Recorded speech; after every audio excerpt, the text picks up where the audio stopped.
Hello everyone. So I'm going to do a plant of the day video. Today's plant that I picked to focus on, put a spotlight on, is a begonia. And this begonia is so freaking unique. It is called a black Mamba elephant begonia. And it gets its name because of the shape of the leaves, which are similar to what they would say an elephant ear looks like. It's jet black, and underneath it's like this crimson, almost like a blood color. I think this is such a gothic looking plant. Jet black leaves on the top with the blood red color of the leaves on the bottom. I happen to put this in a bright yellow pot to contrast the color of the plant, and I just love this plant. I mean, the stems have like this speckling, almost like dashes of the same color, like crimson, blood red, going up the stems. It's just such a unique begonia. I'm not a huge fan of begonia, although I'm starting to really get more on the begonia train, so to speak, and this girl is one of the reasons why. This plant comes from tropical regions, the forest floor of Asia and South America. So keep that in mind when we start going over care. If you have pets and small children, this is pet friendly, so that's an awesome thing to learn. If you're concerned that someone might take a nibble, this plant is safe for pets and children alike. You don't have to worry if your child gets a hold of it and it's like, oh no, they're gonna be just fine. So this plant loves bright indirect light. I mean, hello, tropical plants, most of them do. It will tolerate lower light, but you will start to see a washing out of the color. It'll almost look like a watercolor, really. It'll look more faded on the leaves. Oh, I have an uko hair for that. So if you want to keep a plant for the color that has drawn you to it, like this plant, especially if it's the gothic feel you're looking for in your home, you really want to meet the light requirements of this begonia. If you wanted to keep the jet black on the top and the blood red on the bottoms, you're going to want to give it plenty of bright indirect light. It cannot tolerate direct light touching its leaves. It will sunburn, it will scorch, it will really, really harm the plant's leaves. Let's see. As far as water, I always use distilled or rainwater for my begonia. They don't really tolerate chemicals or minerals in their water. They do not like to be misted. I am not a mister. I'm not in the misting bandwagon. I don't really like it. I don't do it to any of my plants and begonia. I don't know if you can see how it has these kind of almost like fuzzies. It's very velvety leaves. Plants like that do not like to be misted. It will cause all kinds of issues, powdery mold and fungal issues, and it will make your plant sick. So don't do it with this begonia. It will not tolerate it well.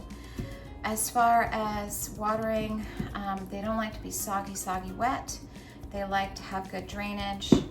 Like I've said before, you always want to make sure you keep the pot in a planter's pot with lots of drainage holes, so the plant, if you bottom water, can actually absorb up the water at once and leave the rest behind. Or if you top water, it allows the excess water to drain out to the bottom. In fact, I watered this morning and it held on to everything but that little itty bitty bit on the bottom. Let's see.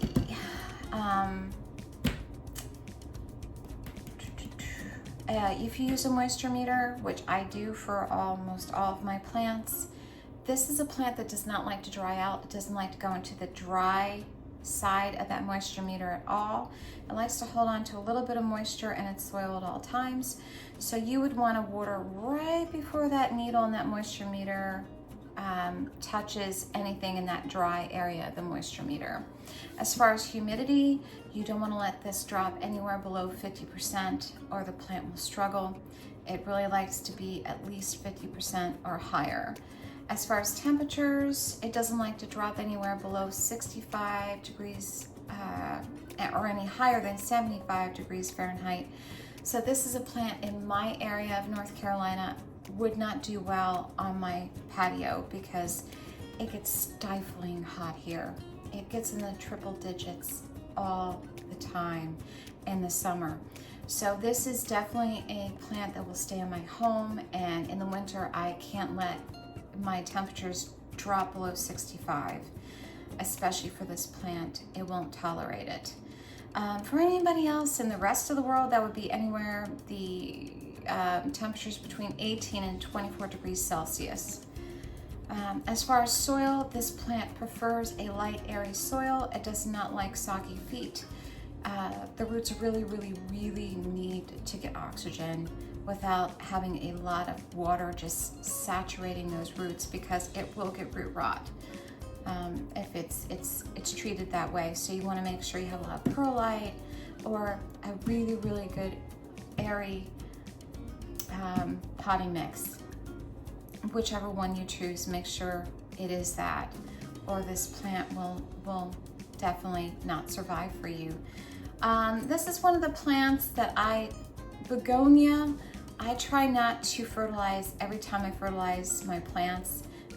Almost all of my plants, except for the ones that have pests, remember, are showing me any signs of stress.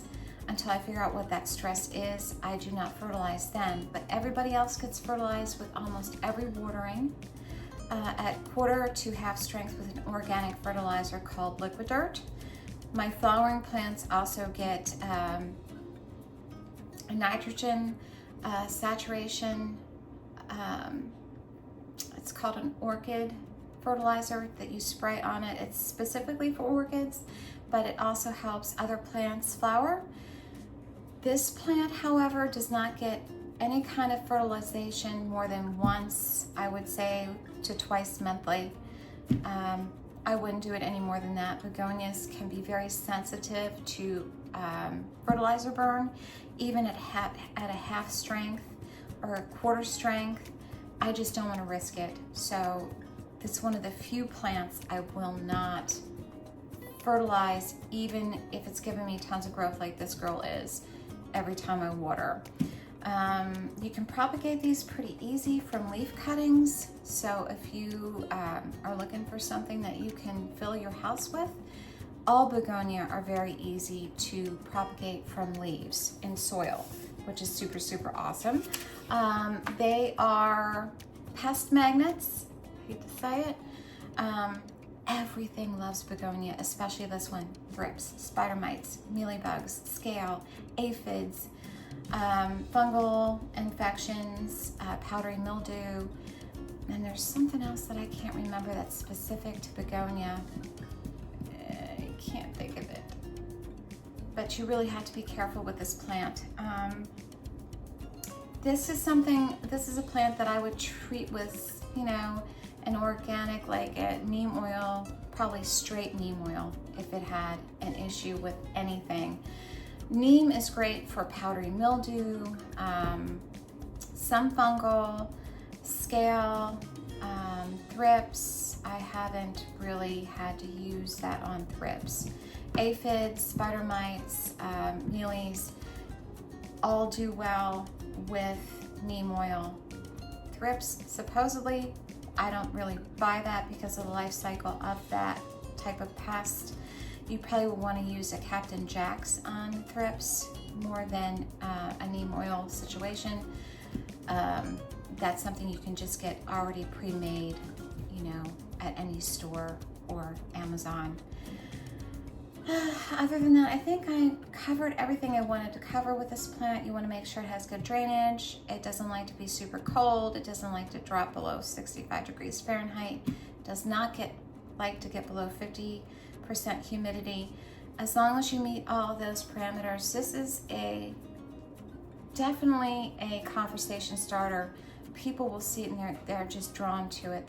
Most people have never seen a jet black plant, a matte finish like this begonia, and people are just drawn to it, especially since I have it in a bright pot that just showcases its beautiful color, or I guess you could say lack of, although it does have color. I mean, look at it, it does. So I hope you found this video helpful. If you did, don't forget to like and subscribe to my channel, share it with others. That's how we help this channel grow. If you have any friends that like begonia, or anybody who likes gothic looking plants, this is definitely a plant they would love to learn more about.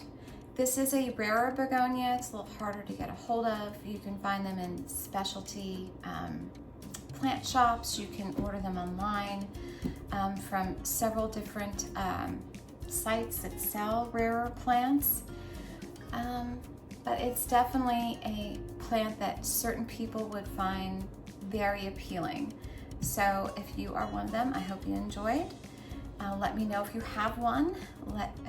Tell me about your care that you've given them as you've had this plant, the Black Mamba begonia.